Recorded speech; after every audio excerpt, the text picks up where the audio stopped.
Ja sitten, hyvät naiset ja herrat, ladies and playboys, tämän illan yksi ehdoton helmi on miesten 100 metriä. Ja menemme rataesittelyyn. Radalta 1, Jamaikan Mario Forsyth, ei mukana Pekingissä tällä kaudella 10.35. Kakkosradalta Kim Collins, olympiakisojen kuutonen 200 metriltä, maailmanmestari satasella 2003.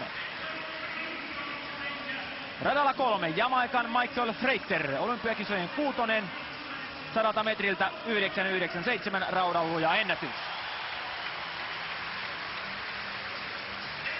Ja radalla 4, 25-vuotias 4 kertaa maailmanennätyksen tällä matkalla juossut Asafa Powell, jolla on 4 voittoa täältä Brysselistä putkeen. 9.72 Losannessa männäviikolla kuin varoituksena Usain Boltille. Asafa on kunnossa ja voitti viime vuonna myöskin täällä Brysselissä, voittoaika silloin 9.84. Radalta 5, Hollannin Antillit, Surani Martina, olympiakisojen 4. tältä matkalta 100 metriltä. 200 metrillä kävi vähän köpelömmin, hänet hylättiin ratarikon takia. Erittäin kova kaveri. Ja kuinkas muuten, tässä se vasta kova ukkoon. Radalla 6, Usain Bolt, joka on ottanut tähän repertuaariin myöskin varjonyrkkeilyn jousiammunnon lisäksi. 9.69 on tämä maaginen maailmanennätys, ja Losannessa kakkonen paineltiin viikolla 19.63. Ja tämä maailmanennätys kakkosella 19.30 ja valtavat suosionosoitukset ottaa Usain Bolt täällä täydeltä Brysselin stadionilta. Lähes 60 000 ihmistä ja lippuja tänne on jonotettu viikkotolkulla sen jälkeen kun Tia Helipaut voitti olympiakultaa. Sataselle takaisin, radalla 7. Travis Badgett. Peräti 9.85 tuulessa USA karsinnoissa oli viestijoukkueessa Pekingissä, joka meni pipariksi. Rata 8, Jamaikan Nesta Carter. Ykkösosuus tuossa viestijoukkueessa, joka voitti olympiakultaa. Ja sitten rata 9, Ranskan Ronald Pognon.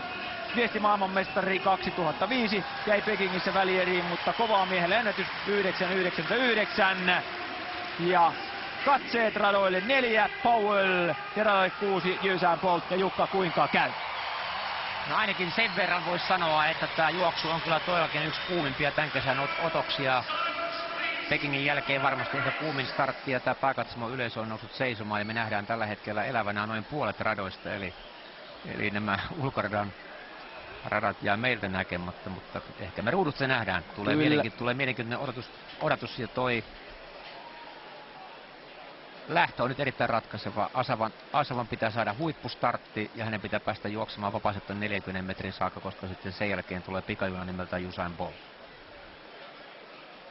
Sisäradalta Forsyth, Collins, Frater, Powell, Martina, Bolt, Badgett, Carter ja Pognon. Miesten 100 metriä, yleisurheilun kultaisen liigan päätösosa kilpailu, ja Brysselin stadion hiljentyy katsomaan, mitä tekee tämä mies. Sade on loppunut, se tietää siinä mielessä hyvää, ja yleisöä pyydetään hiljentymään, kunhan saadaan rauhoitettua vielä tämä mies, eli Usain Bolt. Losannessa ja Zyrihissä molemmissa kisapaikoissa toillakin yleisö osaa käyttäytyä, ja se oli hiiren hiljaista startin aikana, ja toivottavasti täälläkin.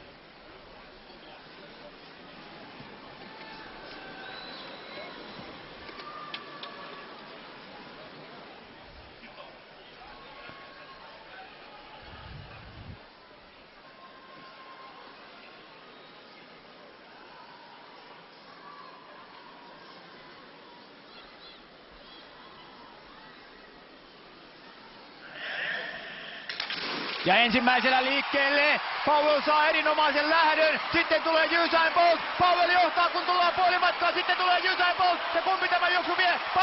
Bolt sen vie lopulta 9.77 ja lähes metri vastaiseen. Miinus 0,7, voittoaika on 9.77 ja Powell sai erinomaisen lähdön. Bolt tuli sieltä, mutta Powell johti tätä juoksua puoliin matkaan. Sen jälkeen tulee sitten pikajuna Usain Bolt. Niin, seurasin ennen kaikkea Asafa Powellia ja en ole nähnyt, ja voi sanoa, että vuodesta 1991 lähtien olen kiertänyt lähes kaikki maailman GP-kisat ja arvokisat, ja en ole kyllä nähnyt eikä kokenut noin nopeaa starttia. Kun tuli valmiit komento, niin tuli laukaus. En tiedä kuinka hyvin urheilijat olivat tuon etukäteen tienneet, mutta ei siinä ainakaan annettu mahdollisuutta varas lähteä. Ja kun katsotaan Jukka reaktioaikoja, niin Usain Boltilla on huonoin lähtö, huonoin reaktioaika, ehdottomasti. Mutta kyllähän tuli upeasti lopun. Ja sitten jo juhlistetaan täällä Tia Helebautia, joka ylittää siellä ensimmäisellään 190, mutta olipahan maaginen veto. Kyllä antoi Powell myöskin erinomaisen vastuksen. 9.77 on Usain Boltin voittoaika ja Asafa Powellille 9.83 ja lähes se metri oli vastatuulta, miinus 0,7 nähdäkseni.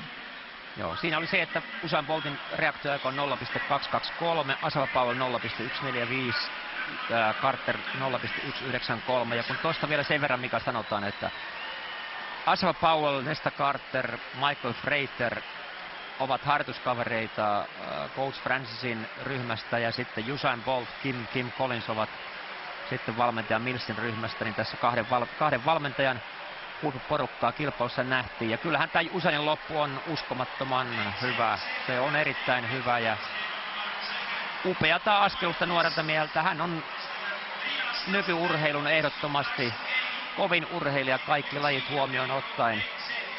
Puhumattakaan sitten jostakin muista lajeista, mutta väittäisin näin, että hän on tämän hetken todellinen ilmiöurheilu. Miten sanot Jukka siitä, että toki Powellin lähtö oli lähes ilmiömäinen. Hän johti tätä juoksua lähes 70 metriä suurin piirtein.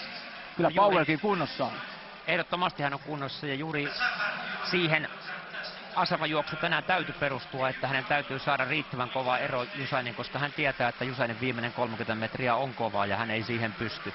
Nyt ei nähty sitä ihan sama rentoutta, mikä Asafalla oli, kun hän juoksi yksin tuolla Losannessa pari päivää sitten, mutta myöskin huomattava se, että aika on kova, kuitenkin 9.83 märällä radalla juostuna ja se, että siinä todellakin oli vastatulta sen verran huippujuoksu molemmilta ja uskon, että yleisö niin kuin mekin, niin saimme sen mitä odotimme. Kyllä, kilpailussa kolmas rata 8 Jamaikan Nesta Carter, hänelle aika 10.07, mutta tämä mies vei voiton ja koville otti, pukkaa niin sanotusti hikeä. Vaikka kosteuttakin siinä varmaan osansa on, mutta kyllä se tiukaksi laittoi. Asafa Powell antoi erinomaisen vastuksen Usain Boltille, nuorelle maanmiehelle. Ja kaksi koon frendejä niin kuin pitääkin kilpailun jälkeen.